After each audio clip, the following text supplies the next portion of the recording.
नमस्कार दोस्तों, स्त्री काल के यूट्यूब चैनल पर आप सबका बहुत बहुत स्वागत है। रिवर्स टॉक में आज हम बात करने जा रहे हैं समसामयिक मसले पर, और मैं मनोरमा। आज हम लोग बात कर रहे हैं फिर बिहार पर, और बिहार में ही आज जो कैबिनेट बैठक हुई है जिसमें 34 फैसले लिए गए हैं नीतीश सरकार के द्वारा, उसके बारे में बात करें। चुनावी एक्शन में एनडीए या 34 फैसलों से नीतीश का बीजेपी पर वार। तो ये जो फैसले हैं, क्या ये जेडीयू के लिए ऑक्सीजन की तरह है, या एनडीए को मजबूती देने के लिए है, या फिर नीतीश कुमार की अपनी जो है राजनीति उसके लिए है? आज जो 34 महत्वपूर्ण फैसले लिए गए, चुनावी साल होने के कारण इन फैसलों का महत्व तो है ही, और लेकिन ये भी देखना है हमें कि क्या ये जो फैसले लिए गए हैं 34, ये जरूरी रूटीन के प्रशासनिक फैसले हैं या इनका कोई राजनीतिक अर्थ है, संकेत है। और इन फैसलों की अहमियत नीतीश कुमार के नेतृत्व वाली डबल इंजन की सरकार के लिए है, या खास तौर पर नीतीश कुमार की अपनी राजनीति के लिए है, जेडीयू के लिए है, जेडीयू को प्राण वायु देने के लिए है। और या फिर ये कि ये फैसले जो है जेडीयू के द्वारा विकास की आड़ में भाजपा के साथ शक्ति संतुलन साधने की कोशिश तो नहीं है। हम इन सबको, या और भाजपा के जो एकाधिकार है गठबंधन की राजनीति में जेडीयू के साथ, फिलहाल जहां वो हमेशा अपर हैंड में दिख रहे हैं, उसको एक चुनौती तो नहीं है। इन सब पर हम बात करेंगे। कई अहम बातें इन फैसलों में हुई जो नीतीश कुमार की अपनी राजनीति के तहत भी है, जो अब तक वो काम करते रहे, जो उनकी यूएसपी रही है, उसके तहत है वो फैसले। तो क्या इससे भाजपा लाभान्वित होने जा रही है, या नीतीश कुमार बिहार की जनता को इसके साथ कुछ संदेश देना चाहते हैं? हम इन सब के बारे में चर्चा करेंगे। हम अपने मेहमानों को पैनल पर जोड़ लेते हैं।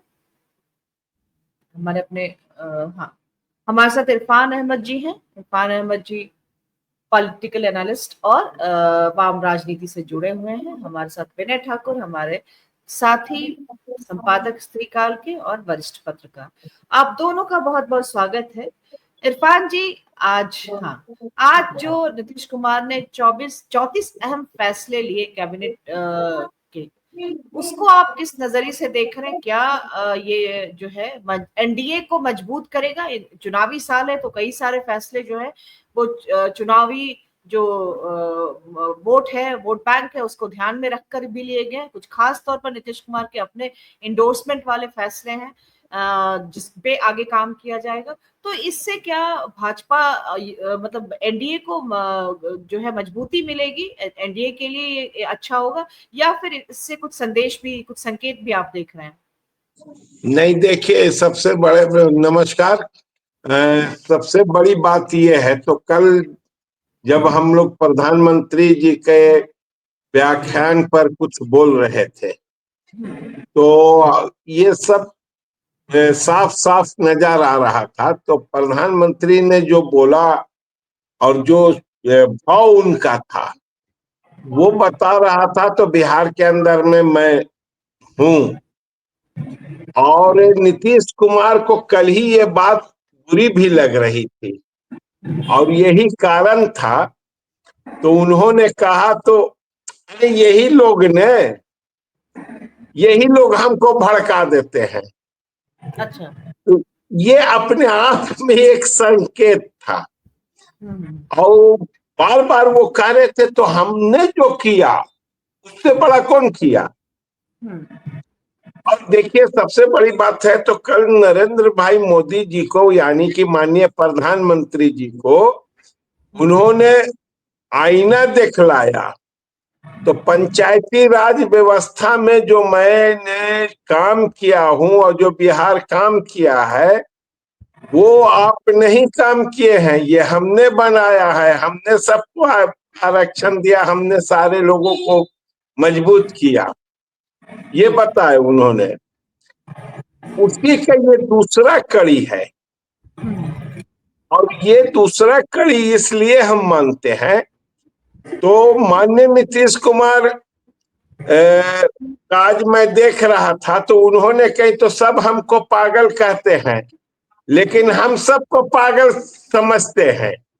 जी तो मैं देखकर चौंक गया, या वो किस रूप में क्या है। और तो ये हमको लगता है तो नीतीश कुमार बड़ा बारीकी से पॉलिटिक्स को देख रहे हैं और बहुत हिसाब से एक एक कदम को रख रहे हैं। और हाँ, बड़े बड़े हिसाब से आप देखिएगा तो एकदम नपा तुला। और जो हम लोग उनके स्वास्थ्य के प्रति गंभीर है निश्चित तौर से, लेकिन फिर भी इतनी भारी दिक्कत में, तनाव में, और इतना सजा हुआ कदम रखना, ये अपने आप को कुछ कह रहा है। और कल प्रधानमंत्री गए, वो कल से पहले भी कर सकते थे कैबिनेट का, और फिर उस प्रधानमंत्री के मंच से, इतना बड़ा मंच था, वहां से वो घोषणा कर सकते थे। लेकिन आज कैबिनेट के बीच में बैठकर अब इस चीज को दिखलाना, और लिपिबद्ध, हेल्थ के ऊपर क्या है, शिक्षा के ऊपर क्या है, खेल के ऊपर क्या है, सब हम अभी देख रहे थे रिपोर्ट। तो राजस्व एक है, राजस्व है, गन्ना है, स्कूल, गन्ना, यानी कि हवाई पूरे, अड्डे है, 7-8 हवाई अड्डों के लिए है, 7-8 हवाई जी अड्डों के जी लिए। जी, हाँ, तो ये पूरे बिहार को इस किस्म से पैकेज नीतीश कुमार स्वयं पेश किए, तो कल के प्रधानमंत्री के घोषणा के सामने ये बहुत अपर हैंड चले गए। हम लोग ईमानदारी से एनालिसिस करें तब तो ये अपर हैंड दिखला रहे हैं। तो नहीं, मैं आपसे ज्यादा बिहार को समझता हूं, आपसे ज्यादा बिहार को करना चाहता हूं, आपसे ज्यादा हमारे पास बिहार को बनाने का विवेक शक्ति है, आपसे ज्यादा हम बिहार वासियों के प्रति सचेत हैं। मतलब आपको आप जो, उन्होंने ये संदेश दिया है कि आपको छोटा बड़ा भाई हम ही रहेंगे बिहार में। हाँ, नहीं नहीं, पूरा का पूरा साफ करके कह दिए, तो आप कुछ नहीं है। आप हिंदू मुसलमान का कार्ड खेलते रहिए, वॉलीबॉल खेलिए, लेकिन फुटबॉल इस ग्राउंड के अंदर में हम ही खेलेंगे। शक्ति हमारे पास है, ये बताने में आज नीतीश कुमार सक्षम नजर आ रहे हैं।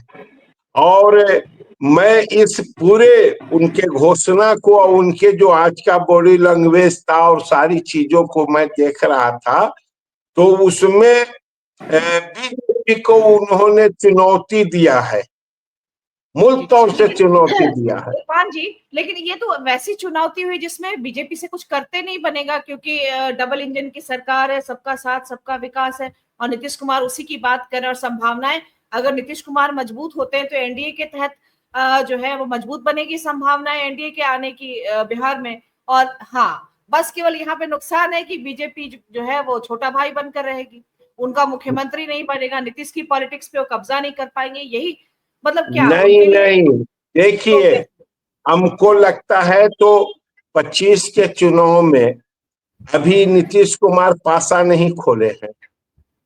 तू डाल डाल तो मैं पात पात, लोग कहता है ना। अभी उनके पास उपेंद्र कुशवाहा है, अभी उनके पास और लोग भी हैं, अभी वो परमहर्ष चलाएंगे, इस कोने को चलाएंगे ये कोई पता नहीं है। देखिए, एक बात मान लीजिए, बीजेपी कोयरी को सामने, कोयरी जाति के समूह को लाकर वो नीतीश कुमार को डला रहे हैं, और नीतीश कुमार के पास उसका पूरा फ्रेम है रखा हुआ। और ये हम समझते हैं, तो देखिए, नीतीश कुमार सारी चीजों को अपने समय पर तय करेंगे, और खुदा न खास्ते ऐसा हुआ तो 3 मोर्चा बिहार के अंदर में चलेगा। एक मोर्चा एनडीए का रहेगा, दूसरा मोर्चा नीतीश कुमार का रहेगा, और तीसरा मोर्चा जो मजबूत मोर्चा होगा महागठबंधन का वो रहेगा। देखिए, प्रशांत किशोर और सारी चीजें जो सामने आ रही हैं, वो सारी चीजें संकेत दे रही हैं, वो तो बीजेपी का टीम है और बीजेपी के द्वारा क्रिएशन है। तो वो क्रिएशन को नीतीश कुमार कैसे नहीं समझ रहे हैं? देखिए, आपसे एक अलग टिप्पणी आ रही है कि वो मजबूत नहीं दिख रहे थे और बंधुबनी में वो जब प्रधानमंत्री के साथ थे तो वो मिन्नतें करते हुए दिख रहे थे, ऐसी एक टिप्पणी है। इस नहीं, पर आप मिन्नतें क्या? नहीं महेश तो यादव जी आज की क्या, आज मैंने आपको कहा न, तो एक टिप्पणी मैंने देखा किसी जगह पर, तो लोग मुझको पागल समझते हैं, हम लोग को पागल बना रहे हैं। तो उनके कुछ लोग ने ये टिप्पणी किया है या क्या है, हम पूरा देख नहीं सके एक निगाह से। तो भाई ये अपने आप में सही बात है। तो नीतीश कुमार इस किस्म का, देखिए होता क्या है ना, तो राजनीति में जब आदमी शून्य में चला जाता है, यानी कि वैचारिक संकट पैदा हो जाता है। तो आज आप मानिए, तो भारत की राजनीति में वैचारिक संकट है। वैचारिक संकट कैसा है? तो एक बड़ा तबका हिंदू राष्ट्रवाद का नाम लेने वाले लोग बड़े पैमाने पर मुसलमानों को गाली दे रहे हैं। दूसरे तरफ केंद्र की सरकार अपना चूक मान रही है। तीसरे तरफ आम हिंदू जो सेकुलर हैं, धर्मनिरपेक्ष हैं, जिनके जिनके परिवार कश्मीर में मारे गए, शहीद हुए, वो लोग, कश्मीरी, ये सारे के सारे देश को बचाने के लिए बात कर रहे हैं। तो बीजेपी किस जगह पर पहुंच गई है? या बीजेपी के जो यानी कि जो बीजेपी के समर्थक लोग हैं, हिंदू मुसलमान दिन रात, वो कहाँ पहुंचे हुए हैं? सच पूछिए तो ये पूरे घटना से वो लोग अपने आप को गुनहगार मानते होंगे। जरा सा उनको लज्जा होगा तो मैं क्या कर रहा हूं? जिसको मैं गाली देता था वही इस देश को बचाने के लिए सामने आ रहा है। जिसको मैं देशद्रोही कहता था वही देश के लिए कुर्बानी दे रहा है, और उसका वकालत शहीद का परिवार कर रहा है और कश्मीर के लोग कर रहे हैं। एक बड़ा फर्क है पॉलिटिकल रूप से। इस फर्क को समझना होगा, आम जनता को समझना होगा। ये बात दूसरे तरफ ये बात जदयू के लोग भी समझ रहे हैं। तुम बीजेपी के घन चक्कर में जदयू फंस गई। अब उनको न निगलना बन रहा है, न उगलना बन रहा है। जैसे कि एक आदमी कहता है, तो छुछुंदर जब गला के अंदर आ जाता है तो उसको अंदर करने पर अंधा सांप हो जाता है, और बाहर करने पर ये हो, क्या क्या कहता है लोग, वो उसी किस्म का बात है। बीजेपी के साथ जदयू सहज हो नहीं पा रही है, अभी तक नहीं हो पा रही है। इसलिए हमको लगता है तो भारतीय जनता पार्टी को बिहार के अंदर में किसी न किसी रूप में जदयू छोड़ेगी, और छोड़ने के बाद जी, आपकी बात पूरी करें इरफान जी।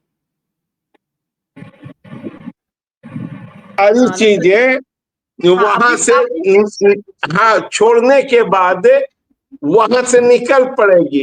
और 25 से पहले हो सकता है, देखिए हमको तो अभी भी डर है, हो सकता है तो बहुत जल्दी बिहार के अंदर में इलेक्शन हो जाए, या सरकार को का मामला कुछ गड़बड़ हो जाए। हमको तो ये खतरा लग रहा है। इसलिए ये सही बात है। तो नीतीश कुमार बीजेपी के ऊपर आज के दिन एक ऐसा पासा फेंक दिए हैं, तो बीजेपी तिल मिलाकर वो उनको बुखार छूटेगा और लग जाएगा, ये देखिएगा। चलिए, हम अगली टिप्पणी के लिए विनय के पास आते हैं। विनय, आप तो वैसे भी मतलब नीतीश कुमार को चुका हुआ नहीं मानते हैं उनकी राजनीति को। पिछले हमने 2-3 बार जब बात की तो आपने बार बार, जब नीतीश कुमार की पॉलिटिक्स को खत्म होने की बात हम लोगों ने की, तो आपने हमेशा ये बात कहा कि नीतीश कुमार चुके नहीं है, अभी उनकी राजनीति बाकी है। आज इरफान जी भी उसी बात को आगे बढ़ा रहे हैं। ये कैबिनेट का जो फैसला, ये 34 फैसले जो उन्होंने लिए, इसमें लगभग हर सेक्टर को छुआ है, या और बहुत ही अहम जो है विकास के नजरिए से देखें तो उस हर एक सेक्टर में इन्होंने महत्वपूर्ण जो है घोषणाएं की है, जो जरूरी सेक्टर है, बुनियादी सेक्टर है, इंफ्रास्ट्रक्चर से लेकर के शिक्षा और तमाम जो है उन सब में, कृषि, इन सब को लेकर के उसमें है। और तो और आपको क्या लग रहा है कि महागठबंधन जो है वो फिर अगर इस तरह से मतलब इसको लेकर के लोगों के अंदर एक स्वीकार्यता बनती है एनडीए और नीतीश कुमार दोनों को लेकर, तो क्या आपको लग रहा है कि ये जो प्रोग्राम है, ये सारी चीजें हैं, वो महागठबंधन के लिए एक थ्रेट के तौर पर आगे है और चुनौती इतनी आसान नहीं रहेगी? नीतीश कुमार जो है अब बाउंस बैक करने के पोजीशन में आ रहे हैं, तब जबकि ये भी कहा जा रहा है कि वो सहज अलाई नहीं है इसके भाजपा के सोशल जस्टिस और ये तमाम चीजें। लेकिन दूसरा फैक्ट ये भी है कि पिछले 19 साल में लगातार उनका ज्यादातर साथ एनडीए के साथ ही रहा है। धन्यवाद मनोरमा। देखिए, जो नीतीश कुमार की जो परेशानी है वो भारतीय राजनीति की दशा को भी दिखलाती है। देखिए, नीतीश कुमार वैचारिक रूप से सुलझे हुए, राजनीतिक समझ उनकी पक्की है, पर उनकी मुश्किल ये है कि आज की राजनीति में जो चुनाव जो हो रहे हैं और जो चुनाव के जो नतीजे आ रहे हैं, वो नीतियों और विकास योजनाओं से ज्यादा भावनाओं के आधार पर हो रहे हैं। तो उस मामले में जो नीतीश कुमार की जो जो जो जो डेफिसिट है वो है कि देखिए, एक तरफ जो महागठबंधन है उसमें राजद है और राजद के पास लालू यादव है जो मास लीडर है। उनके पीछे जो है वो यादव और मुसलमान मतदाताओं की एक बड़ी संख्या है जो बहुत सारी चीजों को नजरअंदाज करके उनके पीछे खड़ी है। उनके खिलाफ भ्रष्टाचार का मामला नहीं चल पाता है, उनके खिलाफ वो जंगल राज का जितना भी जोर शोर से भाजपा उठाती है नहीं चल पाता है ना। तो भाजपा की वो परेशानी है ना। नीतीश कुमार के पास में वही संकट है कि आप जैसे जॉर्ज फर्नांडिस को जो है बिहार में से राजनीति करते थे, पर वो बिहार के बड़े नेता नहीं हो पाए। उनको हमेशा जो है नीतीश कुमार की जरूरत पड़ी या अन्य लोगों की जरूरत पड़ी। तो यहाँ उन जो है भाजपा जो नीतीश कुमार को पकड़ करके रख रही है वो इसलिए रख रही है कि भाजपा के पास वो मोमेंटम तो है, वो नीतियां तो है, पर वो जमीन पर उतार पाए वो भाजपा जो बाकी जगहों पे कर पाती है वो बिहार में नहीं कर पा रही है। क्योंकि यहाँ जो सामाजिक न्याय की जो शक्तियां हैं वो ज्यादा मजबूत है और यहाँ के जो मतदाता है वो दूसरी जगहों की तुलना में ज्यादा सजग है, उनको तोड़ पाना ज्यादा कठिन लग रहा है। एनडीए के भीतर जो है वो दोनों स्तरों पर लड़ाई है, बाहर के मोर्चे पर भी है और भीतर के मोर्चे पर भी है। यहाँ सब लोग जान रहे हैं कि हमको अब समूह की ताकत बढ़ाने से ज्यादा महत्वपूर्ण है कि हमारी अपनी ताकत कितनी रहेगी गठबंधन, और नीतीश कुमार उस फॉर्मूले पर चल रहे हैं। लेकिन जो चीज तय करेगी आने वाले समय में चुनाव की राजनीति, क्योंकि देखिए उन्होंने जो चीजें चुनी है, जो उन्होंने पुनौरा धाम में सीता का मंदिर की बात की है, उन्होंने छोटी छोटी जगहों पे अररिया में, खगड़िया में जो स्थानीय मेले हैं उन मेलों को सरकारी दर्जा देने की बात की है, उन्होंने गन्ना की बात की है, उन्होंने एयरपोर्ट की बात की है, साथ ही साथ सरकारी मशीनरी कैसे दुरुस्त होगी, उस पर कैसे चीजें होंगी उसमें भी बात की है। महाधिवक्ता के उसमें 40 लोगों की नियुक्ति होनी है, तमाम नियुक्तियां हैं। तो ये जो नियुक्तियों वाला मामला है, कई सारी नियुक्तियां अलग अलग विभागों में, चाहे पशु मत्स्य विभाग हो, राजस्व हो और जो शिक्षा हो उस विभाग में, तो ये नियुक्तियों की भी, और पुलिस है, इन सब में उन्होंने मतलब बड़े स्तर पर नियुक्तियों की भी बात है। हाँ, वो ये जो नियुक्तियों की जो घोषणा है ना, ये एस्पिरेशंस बढ़ाने का काम करेगी। कितनी वो चुनाव से पहले इसको लागू कर पाएंगे या नहीं लागू कर पाएंगे वो एक अलग बात है, लेकिन इसकी घोषणा के साथ ही जो है जो महागठबंधन में राजद का जो मुख्य हथियार था, जिसको पहले प्रचार करती रही कि हम ने नौकरियां दी थी,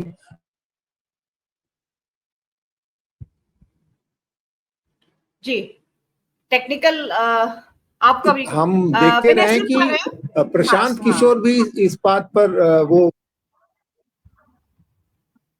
हमें मैं सुन पा रहा हूं, मैं मेरी सुन सुन, पा रहा आप हूँ। बोलिए प्रशांत नहीं, आप किशोर भी बोलते इस रहिए। बात को घूम घूम कर प्रचार करते रहे हैं कि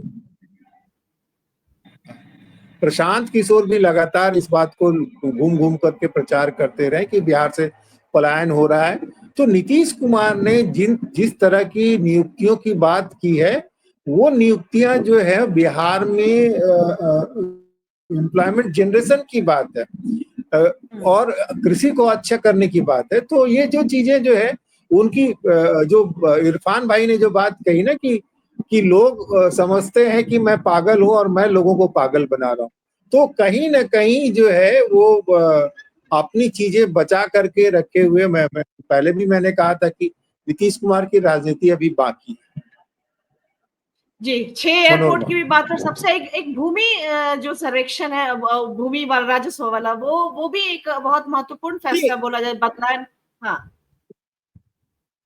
जो उनकी समझदारी ये है कि उन्होंने जो है भू अर्जन अधिकारी का पद वो किया है कि उनको पता है कि कोई भी जब हम डेवलपमेंटल प्रोजेक्ट की घोषणा करते हैं तो सबसे ज्यादा मुश्किल जो है वो लैंड वो एक्विजिशन भूमि में और होती है, लैंड एक्विजिशन। हाँ, जहां पे बिहार में कृषि भूमि है। और कृषि भूमि के साथ जो है सिर्फ जो मामला पैसे का नहीं होता है, मामला भावनाओं का होता है और सोशल रिलेशंस का भी होता है। तो उन्होंने वो जो भू अर्जन अधिकारी का और जो जनसंपर्क अधिकारी का, मत्स्य में अन्य जो कृषि से संबंधित चीजों में उन्होंने जो नौकरी की घोषणा की है, ये बिहार के कायाकल्प करने की उनकी जो समझ है उसको दर्शाता है।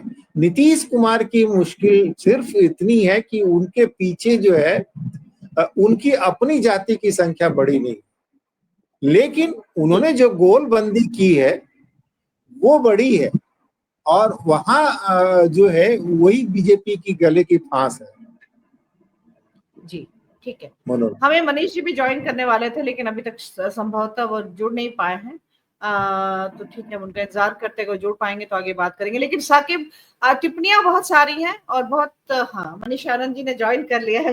बहुत बहुत आपका स्वागत है मनीष जी। लाइव दैनिक के फाउंडर और एडिटर हैं और झारखंड से जुड़ रहे हैं। मनीष जी, हम लोग आज नीतीश कुमार के जो आज उनकी कैबिनेट ने 34 फैसले किए हैं, उसका बिहार की राजनीति पे, नीतीश कुमार की राजनीति पे उसके असर और उसके मूल्यांकन, इन दोनों पर हम लोग बात कर रहे हैं। आप कैसे इस फैसले को देख रहे हैं? क्या नीतीश कुमार बाउंस बैक करे और एनडीए के लिए ये अच्छा संकेत है, ये तमाम जो फैसले आज लिए गए हैं नीतीश कुमार के द्वारा? देखिए, यूं तो कैबिनेट में 34 फैसले हुए, लेकिन एक जो भूमि सुधार को लेकर हुआ, जो वो फैसला बहुत अहम माना जा रहा है, क्योंकि हाँ, वो एक तरीके से आम जन को लेकर और जिस तरीके की परेशानियां लोगों को पिछले दिनों देखने को मिली है, इन सब चीज़ों को लेकर उसको दुरुस्त करने की कोशिश की गई है। तो अपने तौर पर अब हम समझ सकते हैं कि सरकार, जो वर्तमान सरकार है, वो अपने आखिरी कार्यकाल के दौर में है, तो जो कुछ खामियां हुई हैं उसको दुरुस्त करने की कोशिश प्रशासनिक स्तर पे भी हो रही है। तो ये एक अच्छा संकेत है, लेकिन राजनीति में बहुत सारी चीज़ें चलती रहती हैं और बहुत सारे संकेत मिलते रहते हैं। तो जो ये दिक्कतें हो रही थी लोगों को मोटेशन में या तमाम इस तरह की तमाम चीज़ों में, जो कि एक कह सकते हैं कि ग्रास रूट पे जो उनके कार्यकर्ता हों या उनके नेता जो महसूस कर रहे थे, जहां वो उनके नेता कार्यकर्ता जा रहे थे, वो आम आदमी जो अपनी परेशानियां बता रहे थे, उसको दूर करने की कोशिश की गई है। कम से कम इस डिसीजन में हम जरूर कर सकते हैं कि जो नीतीश कुमार ने इस डिसीजन में कम से कम जरूर की है। लेकिन जिस तरीके से सरकार बिहार में चल रही है और जो कैबिनेट के डिसीजन हो रहे हैं, मुख्यमंत्री नीतीश कुमार के गतिविधियों को लेकर भी बहुत तरह की चर्चा होती है, उनके स्वास्थ्य को लेकर भी बहुत तरह की चर्चाएं हो रही हैं, बहुत तरह के कयास लगाए जा रहे हैं। मुख्यमंत्री के बेटे निशांत के राजनीतिक भविष्य को लेकर भी बहुत तरह की चर्चाएं हो रही हैं, बहुत तरह की अटकलें भी लगाई जा रही हैं। लेकिन जो हमारे पास जानकारी है उसके हिसाब से मनोरमा जी, लगभग निशांत कुमार के पॉलिटिकल लॉन्चिंग की पूरी तरीके से तैयारी आमतौर पर हो चुकी है और मुझे याद आ रहा है कि मैंने करीब 6-7 महीने पहले जो है वो इस चीज़ के बारे में 6-7-8 महीने पहले इस बारे में कहा था कि नीतीश कुमार के बेटे की पॉलिटिकल लॉन्चिंग होगा, और ये लगभग तय है कि निशांत कुमार की पॉलिटिकल लॉन्चिंग होगी। 2-3 आईपीएस अधिकारी हैं जो मनीष जी, होली के समय बताया जा रहा था कि होली के ठीक बाद लॉन्चिंग होगी, तो ये देरी की वजह क्या है? और देरी जो है वो फिर रणनीतिक रूप से उनके लिए नुकसानदेह, जितनी देर हो रही है वो नुकसानदेह है, या फिर मतलब बिल्कुल वो एक सही स्ट्रैटेजी के तहत ही उसी तय तारीख पे उनकी लॉन्चिंग करेंगे? देखिए, तारीख तो इन लोगों ने अपने तौर पे तय कर ली होगी। और देखिए, कल जब प्रधानमंत्री का कार्यक्रम हुआ तो 2 गतिविधियां बहुत वायरल हुई। एक जो मुख्यमंत्री नीतीश कुमार जो और प्रधानमंत्री नरेंद्र मोदी के बीच जो बहुत कम सेकंड की, हम कह सकते हैं कि 10 सेकंड 12 सेकंड की जो बातचीत हुई, वो बहुत वायरल हुआ। जो एक्टिविटी करते हुए नीतीश कुमार नजर आए, उसको लेकर उनको भी बहुत तरीके से ट्रोल किया गया। नीतीश कुमार ने जो प्रधानमंत्री के लिए जिन शब्दों का प्रयोग किया, उनको श्रद्धेय कहा, उनको नमन किया, तो इस तरह के भी बातें कह के मुख्यमंत्री के स्वास्थ्य को लेकर, उनके मानसिक स्थिति को लेकर तमाम तरह के बातें कही जा रही हैं, कयास लगाए जा रहे हैं। जो इनके विरोधी हैं उस पर निशाना भी साध रहे हैं। तो ये बात तय है कि नीतीश कुमार अपनी हम मान के चल सकते हैं कि आखिरी इनिंग खेल रहे हैं। ये इनिंग कितनी लंबी होगी ये हम कह नहीं सकते कि ये इनिंग जो है वो विधानसभा चुनाव तक ही होगी या इसके बाद होगी। और बड़े गौर की बात है, आपने भी ध्यान दिया होगा, हमारे तमाम दर्शकों ने भी ध्यान दिया होगा और लोगों ने भी ध्यान दिया होगा कि पहली बार मुझे ऐसा लगा कि नीतीश कुमार लिखा हुआ स्क्रिप्ट पढ़ रहे हैं, लेकिन उसके बावजूद भी वो कई बार स्क्रिप्ट से बाहर होते हुए नजर आए। जैसे उन्होंने ललन सिंह के बारे में जिक्र किया कि देखिए यही थे जो हमारे गठबंधन को तुड़वा रहे थे, पिछली बार हमको उनके साथ लेके चले गए। तो स्क्रिप्ट से इतर होकर भी नीतीश कुमार कई बार बातें करते हुए नजर आए, और ये पहली बार हुआ कि नीतीश कुमार स्क्रिप्ट पढ़ते हुए इस तरह के कार्यक्रम में नजर आए। और अमूमन ऐसा होता नहीं है, क्योंकि नीतीश कुमार अपने जो उनके दिलो दिमाग में होता है वही बातें रखते हैं। लेकिन हम कह सकते हैं कि ये एक तरीके से ये पहला मामला है। अब जब विधानसभा चुनाव की तरफ जाएंगे, जब विधानसभा चुनाव में चुनाव प्रचार होगा, 100, 150, 200 सभाएं करेंगे नीतीश कुमार, तो कितने स्क्रिप्ट को पढ़ेंगे, कितने स्क्रिप्ट के को लेकर उनकी तैयारी होगी, ये देखने में। जब प्रधानमंत्री वहां बैठे हुए हैं, उस बीच में 2-3 ऐसे एपिसोड हो गए जो कहीं ना कहीं शर्मिंदगी का सबब बने एनडीए के लिए। तो जब नीतीश कुमार चुनाव प्रचार करेंगे उस समय वो इस तरह के कितने हरकतों को करेंगे ये हम कह नहीं सकते हैं। और उन हरकतों को जो विपक्षी पार्टी है, आरजेडी हो खासतौर पे, वो इन सब चीजों को कैसे भुनाएगी ये भी देखने की बात होगी। क्योंकि आरजेडी ये कोशिश दिखाने की कोशिश करेगी कि मुख्यमंत्री की मानसिक स्थिति या उनके स्वास्थ्य की स्थिति ठीक नहीं है, इसलिए आप दूसरे विकल्प की तरफ चले। जो एनडीए की ताकत है, वो एनडीए की ताकत है कि वो नीतीश कुमार के नाम पर ही अब तक चुनाव लड़ती रही है। और ये और इस वजह से शायद नीतीश कुमार हर बार चुनाव जीतते रहे हैं। लेकिन पिछली बार और इस बार में स्थिति अंतर ये लग रहा है कि नीतीश कुमार के स्वास्थ्य को लेकर पहली बार इस तरीके के सवाल उठ रहे हैं। और मुझे याद है कि जब 2020 में नीतीश कुमार पूर्णिया में उन्होंने आखिरी चुनावी सभा की थी, तो उन्होंने कहा था कि ये मेरा आखिरी चुनाव है।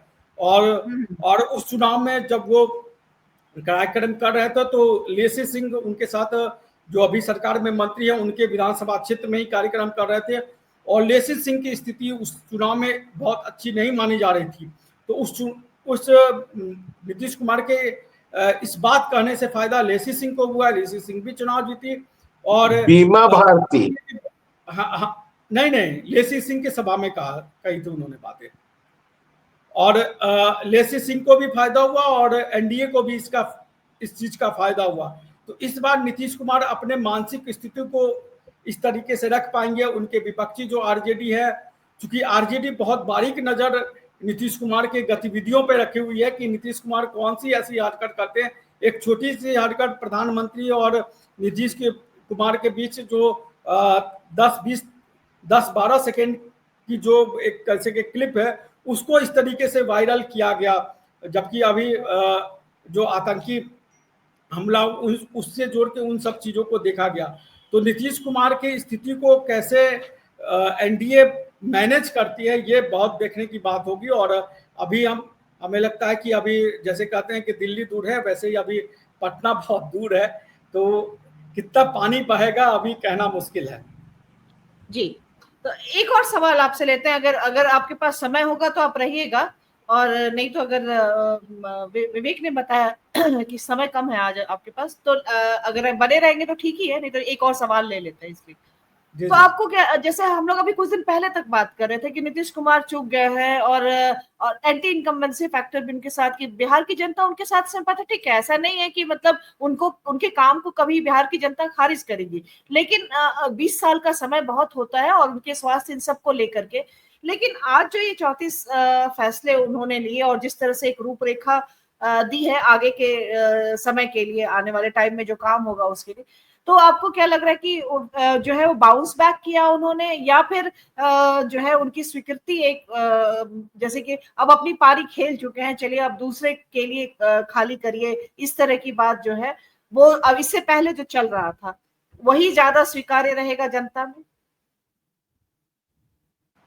देखिए, व्यक्तिगत तौर पे अगर मैं कहूं तो व्यक्तिगत तौर पे मुझे लगता है कि नीतीश कुमार अपनी पारी खेल चुके हैं, लेकिन एनडीए और जेडीयू के संदर्भ में देखें तो नीतीश कुमार की पारी को थोड़ी सी लंबी खींचने की, जैसे अभी मैं आईपीएल बहुत ज़्यादा नहीं देखता हूं, लेकिन जो चेन्नई सुपर किंग्स है उसकी स्थिति अगर देखता हूं अखबारों में, तो ये लगता है कि वो बहुत नीचे पायदान पे है, लेकिन वो धोनी के नाम पे या धोनी के एज अ क्रिकेटर या अंतर्राष्ट्रीय खिलाड़ी जो दोनों की उपलब्धि है उसको भुनाने की कोशिश करती है। तो वही स्थिति मुझे लगती है कि अभी धोनी ने पहले चैंपियन भी बनाया हुआ है, उस टीम चैंपियन भी बनाया हुआ, तो वही स्थिति मुझे नीतीश कुमार की रखती है कि जाते जाते एनडीए चाहती है कि कम से कम नीतीश कुमार का जितना ज्यादा से ज्यादा इस्तेमाल हो सके, वो इतना ज्यादा से ज्यादा इस्तेमाल हो सके। और देखिए कि आपने भी वो वीडियो देखा होगा कि नीतीश कुमार और नरेंद्र मोदी के बीच जो 10-12 सेकेंड का वो वीडियो है, वो प्रधानमंत्री बहुत ज्यादा साज नहीं थे, लेकिन फिर भी वो नीतीश कुमार की बातों, अगर कोई और नेता होता, नीतीश कुमार के अलावा कोई और नेता होते, तो प्रधानमंत्री उनकी बातों को उतनी गंभीरता से नहीं लेते, या उसको एक तरीके से कहते हैं नेग्लेक्ट कर देते।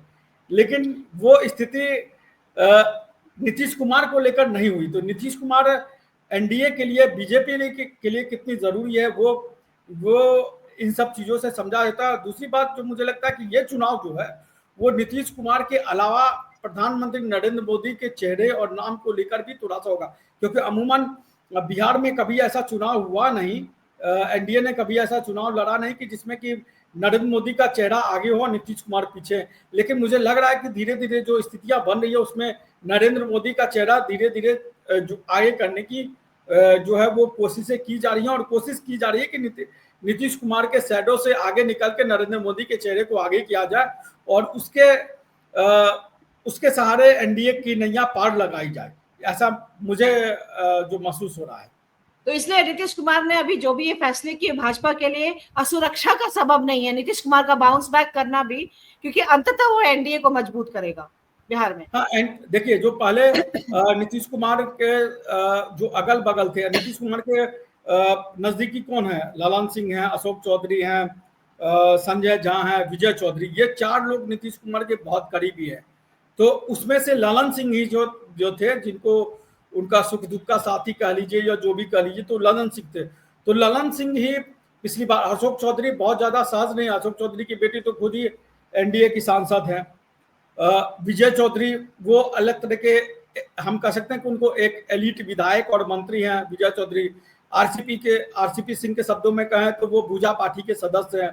तो विजय चौधरी अलग हैं, अशोक चौधरी अलग तरीके से हैं, संजय झा भी एक तरीके से कह दे तो एलिट वर्ग में ही आते हैं।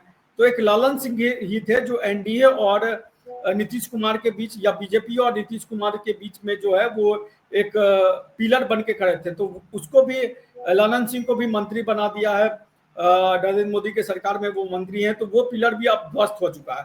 तो कोई ऐसा शख्स नहीं है जो, या ऐसा कोई नेता नहीं है नीतीश कुमार के करीबी जो नीतीश कुमार को कन्विंस कर सकता है कि वो आरजेडी के करीब जाए। इसलिए आप कल देखते हो, कल सिर्फ नीतीश कुमार, नरेंद्र मोदी और ललन सिंह, 3 लोगों को ही बोलने का मौका मिला। चिराग पासवान और जीतन राम मांझी मंच पे थे, उनको 2-2 मिनट का भी समय नहीं दिया गया। मंच का संचालन भी ललन सिंह किया।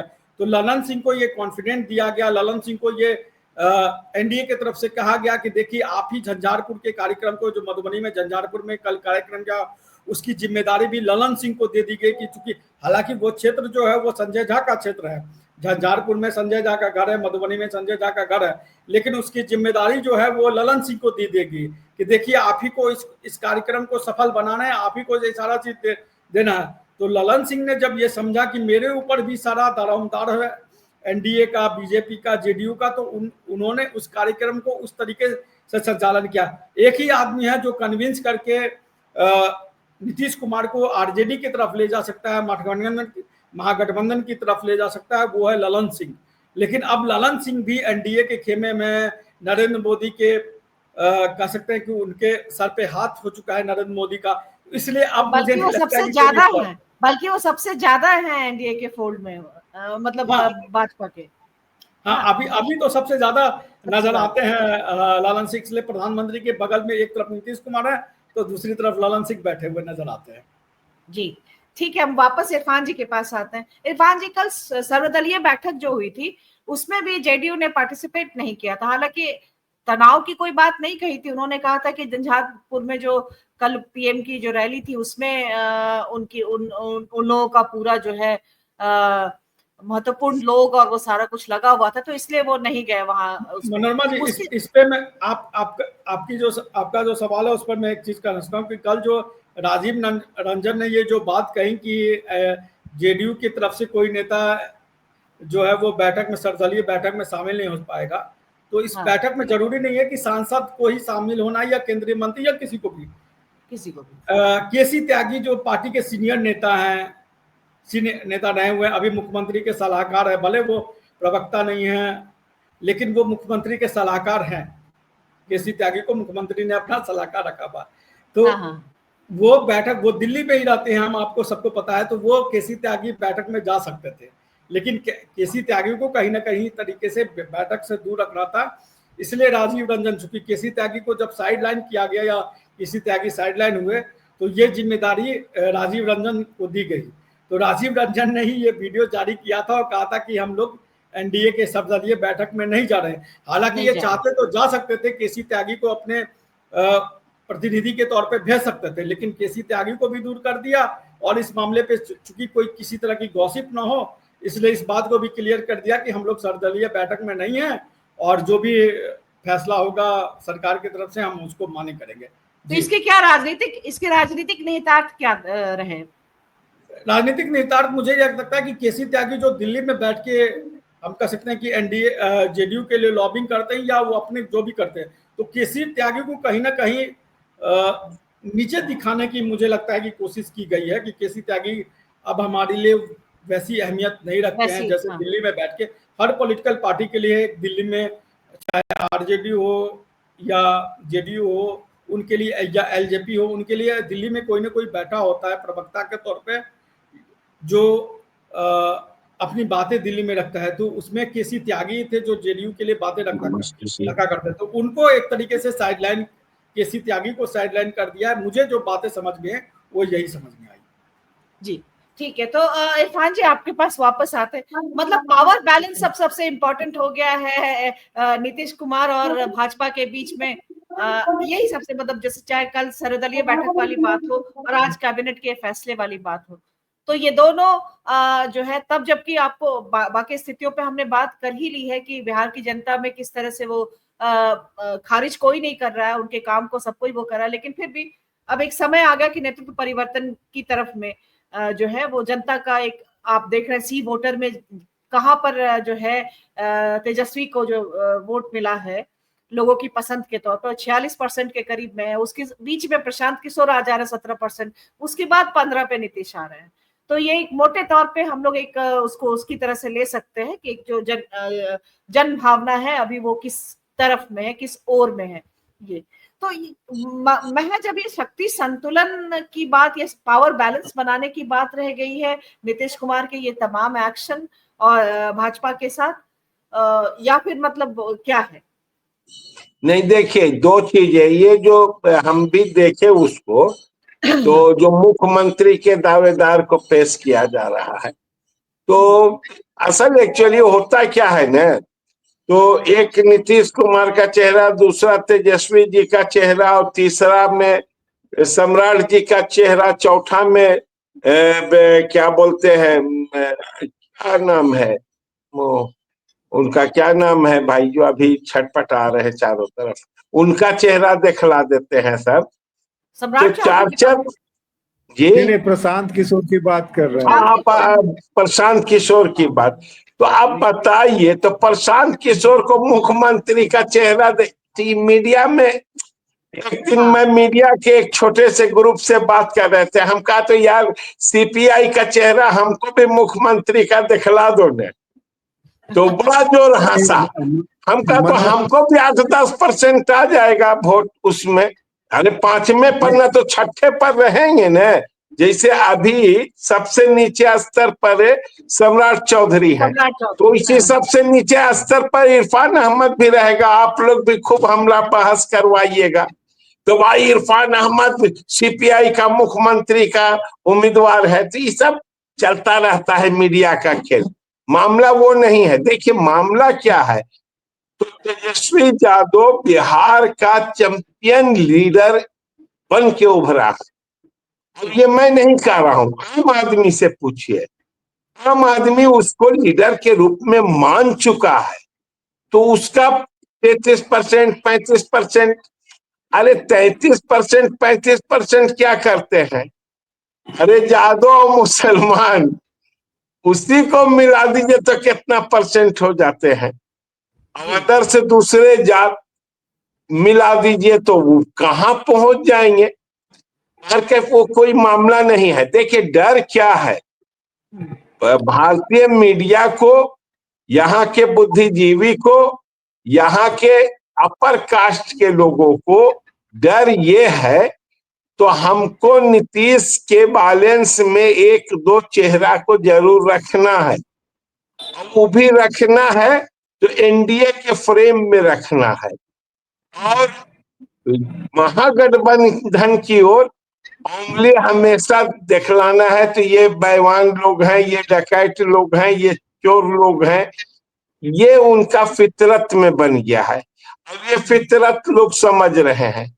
बिहार की जनता मान चुकी है, तो यहाँ के सब कुछ के बावजूद यहाँ के लोग आरजेडी को नहीं अपर कास्ट के लोग मानेंगे। इसलिए नहीं मानेंगे, पहले भी मैं बोला हूं, इस पर आप सहमत हैं कि नहीं है, या साथी हमारे सहमत, लेकिन ये पब्लिक डोमेन में मैं बात कर रहा हूं।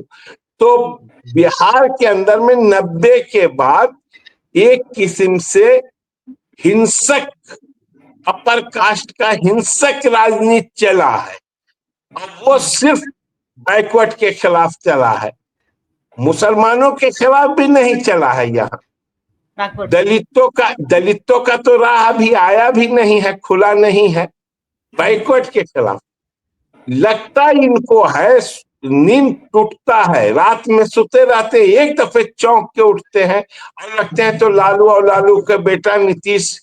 अच्छा देखिए एक बात, जो नीतीश के लिए अपर कास्ट के लोग सारा कुकर्म करके नीतीश कुमार को मुख्यमंत्री बनाया, उसी को अभद्र किस्म से नीतीशवा बोला, उसी को ना जाने क्या क्या बोला। ये बिहार के सुना, हम लोग सब सुने। इसलिए पिछड़े जाति के लीडर के लिए अभी भी सहानुभूति और राष्ट्र के अंदर में उनका कोई बहुत बड़ा फ्रेम नहीं बन रहा है अपर कास्ट के लोग में। और वो अपर कास्ट अभी भी वो अपने आप को हारा हुआ नजर नहीं आ रहे हैं। तो हम राजनीतिक तौर से, और बीजेपी आ गई है, तो बीजेपी लगता है तो डूबने वालों को तिनका का सहारा, और उसका तिनका का सहारा कैसे मानते हैं? तो जो आओ बहु बोलना है, जिसको बोलना है, जिसको गाली देना है, मुसलमान के मस्जिद पर चढ़ जाना है, मदरसा पर चढ़ के कब्रिस्तान को तोड़ देना है, तो उनको लगता है तो अरे बाप रे बाप, इतना शक्ति हमको मिल गया है।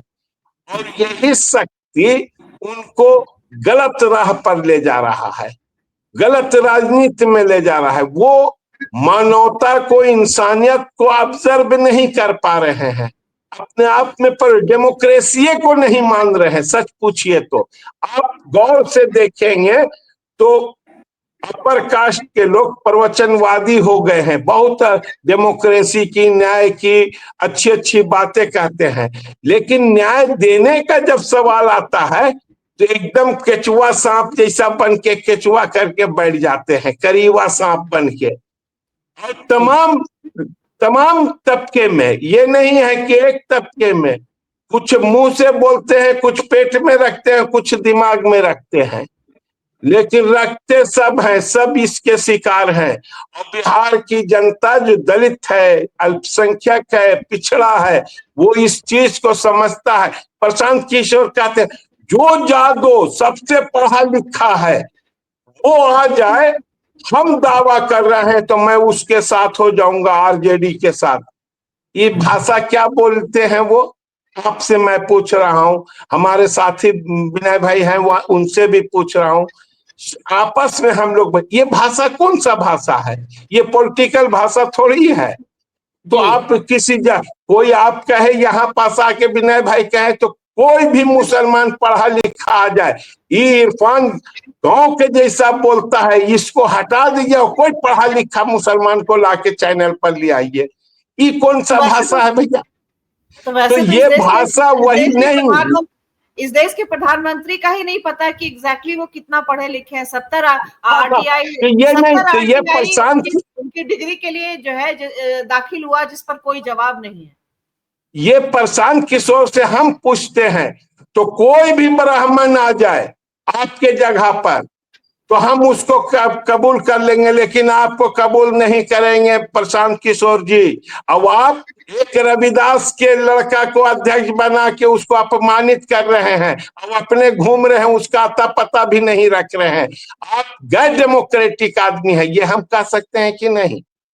कहने का हक उनको है तो हमको भी तो है, महागठबंधन की ओर से कहने का हक, ये पार्टी के ओर से क्या है, आम नागरिक के हैसियत से ये भूल जाते हैं। तो सिर्फ बोलने का प्रशांत किशोर को अधिकार नहीं है, बोलने का अधिकार इरफान अहमद को भी है, बोलने का अधिकार रहीम मियाँ को भी है, करीम मियाँ को भी है, और खदेड़न राम को भी है बोलने का अधिकार।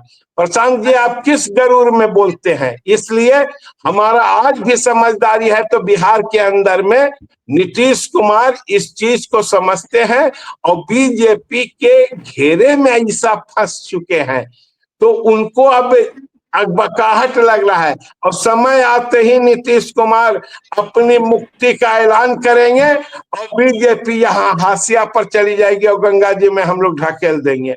यहाँ पक्ष में और विपक्ष में जो भी रहेगा तो यही स्वरूप रहेगा। बीजेपी इस बिहार के अंदर में नहीं आ पाएगी और उसका शुरुआत नीतीश कुमार माननीय प्रधानमंत्री के मंच से ही कर दिए हैं। ये खुशी है और हम जदयू के भाइयों से अपील करते हैं, तो भाई अभी भी वक्त है, आप लोग मजबूत होकर ये कम्युनल पार्टी को छोड़िए और आइए देश को बनाने के लिए, देश को संवारने के लिए, अराजकता से निकालिए। कब तक हिंदू मुसलमान मस्जिद मंदिर करते रहिएगा? पूरा समाज, बड़े समाज बढ़ चुका है। इरफान जी आज विनय की एक टिप्पणी ले लेते हैं, उसका कुछ टिप्पणियां खासतौर पे मोहम्मद सलीम बार बार जो है मतलब अशराफ अफजाल इसका सवाल, उपस्मानदा सवाल करते हैं, तो आज आपसे कर रहे हैं, तो मैं आपकी टिप्पणी उस पर या अभी आप दे दे मोहम्मद सलीम की, इसके बाद मैं विनय के पास आऊंगी। इरफान अहमद फातिमा साहब जरा मुस्लिमों में हाशिए वाले अफजाल की बात करें कि आदरणीय लालू जी भागीदारी से इनको दूर रखा है, तो ये कई बार ये सवाल इनका ये फ्लैश होता है, आज आप हाँ इस पर अपनी टिप्पणी। यस, देखिए मैं जिस पार्टी में हूँ हम लोग पिछड़े मुसलमानों को गंभीर रूप से न्याय देने की बात किया, और कर रहे हैं बड़ी बारीकी से। हम लोग यहाँ कोई इरफान अहमद समझ के नहीं करता है, फातिमी जब लगता है तब समझता है तो नहीं ये सैयद होगा। नहीं, मैं ओपन कह रहा हूं, मुझको कोई डर नहीं है।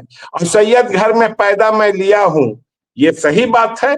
लेकिन न्यायिक व्यवस्था को 90 के दशक से आज तक हम लोग न्यायिक व्यवस्था को स्थापित करने के लिए संघर्ष कर रहे हैं। सारे बच्चे बच्चे जानते हैं, पटना से लेके औरंगाबाद तक। मैं देखिए, अभी हम लोग छोटे बड़े संगठन चलाते हैं, हम लोग उसमें जो हमारे यहाँ धोबी है, जो हमारे यहाँ आपके जाकर कसाई है, यानी कि चीक जिसको कहते हैं, चीक को महासचिव हम लोगों ने बनाया, अपर उप महासचिव चीक को, धोबी समूह के लोगों को अध्यक्ष बनाया, सचिव बनाया। हमारे संरक्षक है कुंजड़े समाज के लोग, हम लोग एक्सेप्ट करते हैं, उनके नीचे हम लोग हैं, एक्सेप्ट करते हैं, हम लोग उनको नेता मानते हैं। देखिए, समाज में सिर्फ बोलने की बात नहीं है, समाज में कुछ कदम को उठाना है। कम्युनिस्ट पार्टियों के अंदर में भी हम लोग इस चीज के लिए लड़ते हैं। हम तो क्या इस बार जैसा जिनका कंसर्न है मोहम्मद सलीम का कि इस बार जो है महागठबंधन में इस इश्यू को ठीक ढंग से जो प्रतिनिधित्व की बात है उठाएंगे, हम लोग वचनबद्ध हैं, तमाम लोगों को न्याय देंगे। इसीलिए देखिए, तेजस्वी जी ने क्या कहा, A to Z, यानी कि वो अपर कास्ट के लोग, हमारे जैसे जो वंचित अपर कास्ट के लोग हैं, उनके लिए भी रास्ता खोला, और जो निचले स्तर के लोग हैं उनके लिए भी। और यही कारण देखिए, तो 90 के बाद यहाँ जो गरीबों के अंदर में वलवला आया, जो मोहब्बत आया आरजेडी के प्रति और वामपंथियों के प्रति, उसी का नतीजा है। तो इतना दुश्वारी के बाद भी आज भी वामपंथी पार्टी इस राज्य के अंदर में अपनी भूमिका को अदा कर रहे हैं, और आरजेडी भी भूमिका, और नहीं तो दूसरा जगह रहता तो खदेड़ के सब मुआ देता। आप समझ रही हैं ये बात, ये गरीबों का न्याय का लड़ाई है, वो न्याय की लड़ाई चलती रहेगी। और नीतीश कुमार इस चीज को समझते हैं, तो गरीबों की लड़ाई ये वामपंथी जनवादी ताकत ही बिहार के अंदर में लड़ेगी, इसलिए वो छटपटा रहे हैं। तो ऐसा ना हो कि यहाँ गरीबों के हाथ से सत्ता चला जाए। भारतीय जनता पार्टी मानववादी पार्टी, जो धार्मिक पार्टी है, हिंदू मुसलमान की बात करती है, ऐसे लोग आ जाए। इसलिए दिल्ली दूरस्थ, तो दिल्ली बिहार के लिए बहुत दूर है, और बिहार में मोदी का रास्ता साफ नहीं हो सकता। और जब तक बिहार में अवरोध है, बंगाल भी नहीं वो फतह कर सकते हैं। इसलिए तो बिहार और बंगाल वैचारिक धरती रहा है, और बुद्ध की धरती है, महावीर की धरती है। इसलिए हम लोग कॉमनल पार्टियों को, कॉमनल सोच को यहाँ फलने फूलने नहीं देंगे। कुछ लोग अपनी चाहत में, आप अभी गया से ही अभी लाइव हो रहे हैं, और गया ज्ञान की धरती से बोध गया को लेकर के, लेकिन उसमें बात ऑलरेडी संजीव जी कर चुके हैं। हमारी मतलब इस मंच से लगातार बोध गया के सवाल को उठा रहे हैं, उठाया जाता रहा है, तो हम लोग वो देख रहे हैं। और उसी सिलसिले में मैं मतलब प्रसंगवश बता रही हूँ कि संजीव जी ऑलरेडी इस पर बात कर चुके हैं, और फिर जरूरी लगेगा तो हम इस मसले पर फिर बात करेंगे। विनय ठाकुर के पास आते हैं। विनय, कल उससे पहले बार बार ये कहा जा रहा था, हमने तमाम बातें की, कमजोर नीतीश करके हमने कई बार बात की, और कई सारे मसलों पे बड़े बैकफुट पे दिखे। लेकिन कल जब चुनावी रैली पहलगाम के बाद, एक तो प्रधानमंत्री ने अपनी रैली कैंसिल नहीं की, और पहलगाम जो है जाने के बजाय, मतलब एक उम्मीद की जा रही थी बतौर प्रधानमंत्री की वो ऐसी घटना के बाद पहलगाम जाए, कश्मीर का जायजा ले, बहुत बड़ी घटना हुई थी वो, और लेकिन उन्होंने बिहार की रैली को प्राथमिकता दी।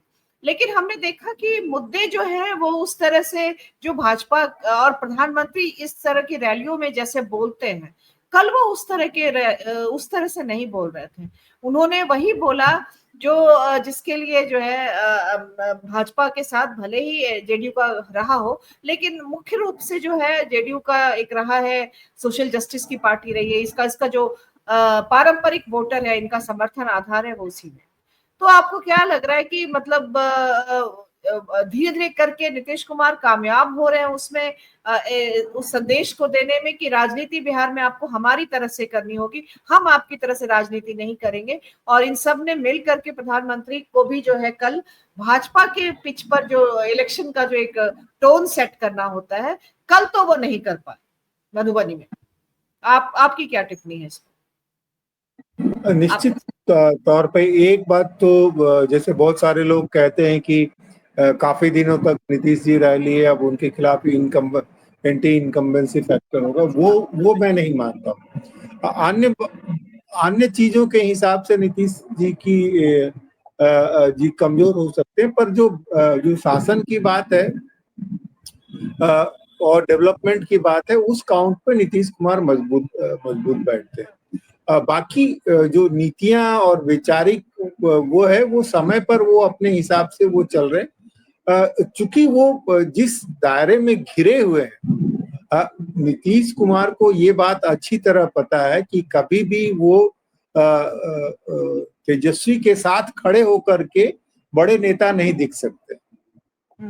वो इसलिए क्योंकि जो रिकॉल वैल्यू है वो अभी भी जो है तेजस्वी की रिकॉल वैल्यू ज्यादा है नीतीश कुमार की तुलना में। नीतीश कुमार की जो मजबूती है वो उनका एक्सपीरियंस है। और वो नीतीश कुमार की जो प्रशंसा है, वो प्रशंसा जो है वो इस बात से है कि वो शासन के हिसाब से, स्टिचिंग के हिसाब से, पर नीतीश कुमार बहुत मजबूत स्ट्रॉन्ग भावनाओं को नहीं उभार पाते। वो मतलब जिस तरह की जो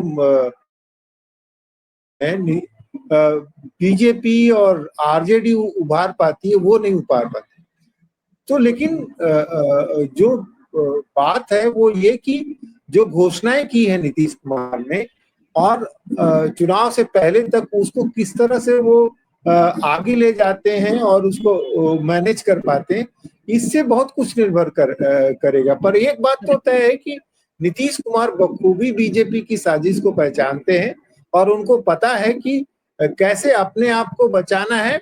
उनके सामने जो इरफान जी ने कहा ना, भाई गति सांप छुछुंदर केरी, वो वाली स्थिति है। उनको पता है कि हम जो जाएंगे अगर राजद की तरफ में, तो वहां भी हमारे लिए जो है वो लंबी राजनीति नहीं है। और जब तक वो अपने लड़के निशांत को स्थापित नहीं कर देते हैं, तब तक उनके लिए थोड़ी उहापोह की स्थिति है। हालांकि हमको लगता है बैकडोर डिप्लोमेसी लगातार चल रही होगी। हम लोगों के पास में खबरें नहीं है, पटना में जो लोग होंगे उनको पता है, क्योंकि निशांत हम और तेजस्वी की जब भी जिक्र होती है तो दोनों में से कोई भी एक दूसरे के मनीष आनंद जी ने जैसा बताया कि मतलब स्टिल जो है उनका प्रोजेक्ट है निशांत कुमार को लॉन्च करना, और मतलब बस जैसा वो कह रहे थे, क्योंकि वो खबरों की दुनिया में है तो हम उसको ऑथेंटिक मान सकते हैं। निश्चित तौर पे जो सॉफ्ट प्रमोशन है निशांत का, वो तो चल ही रहा है। अभी उनकी हार्ड लॉन्चिंग नहीं हुई है। जो प्रोडक्ट का जैसे कहते हैं ना कि सॉफ्ट लॉन्चिंग चल रही है, अभी चर्चा हो रही है लोगों के बीच में, लोग टेस्ट कर रहे हैं कि उनकी कितनी समझदारी है, कैसे बयान देते हैं। तो वो उचित समय का और घटना का वो इंतजार हो रहा है। और बैकडोर डिप्लोमेसी बहुत सारी चल रही होगी जो हम लोगों को के पास जिसकी खबर नहीं।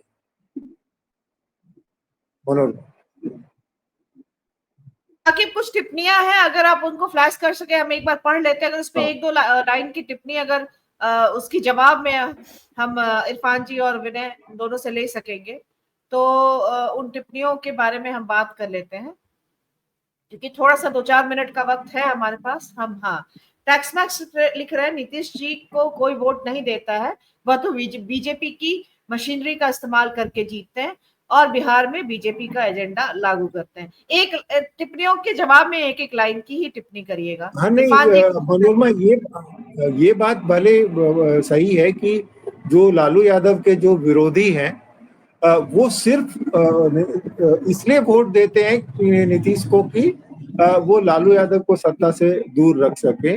पर ये बात उतनी बात सही है कि भले उससे बीजेपी को वैधता मिलती हो, लेकिन नीतीश कभी भी बीजेपी की राजनीति को आगे नहीं बढ़ाना चाहते। जी ठीक है।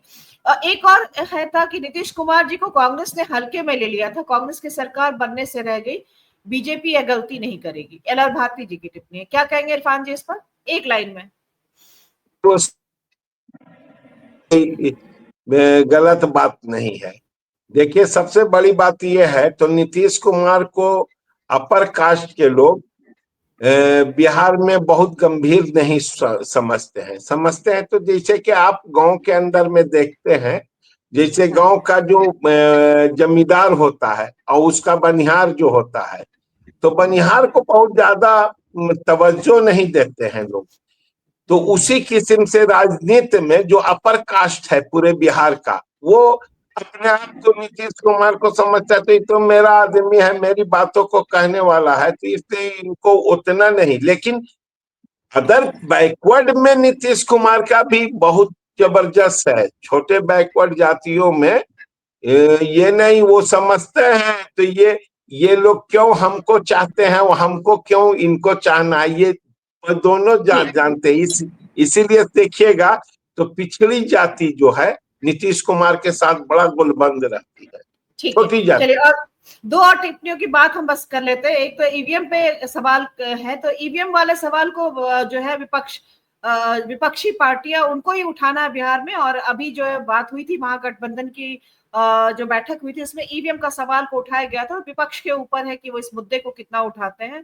ये मतलब उस तरह की, हालांकि आप लोग चुनाव जीतने और सबकी उसकी एक भूमिका बता रहे हैं, लेकिन इस पे इफेक्टिव प्रभावकारी जो वो है, वो विपक्ष का एक आंदोलन जो है उसकी मार्फत ही हो सकता है। और एक और टिप्पणी जो है वो 12वीं तक की शिक्षा और उसका पलायन नीतीश की नीति के ऊपर था। तो हम फिर इस पर कभी और चर्चा करेंगे, वो एक बहुत ही जो है बृहद विषय है बात करने का।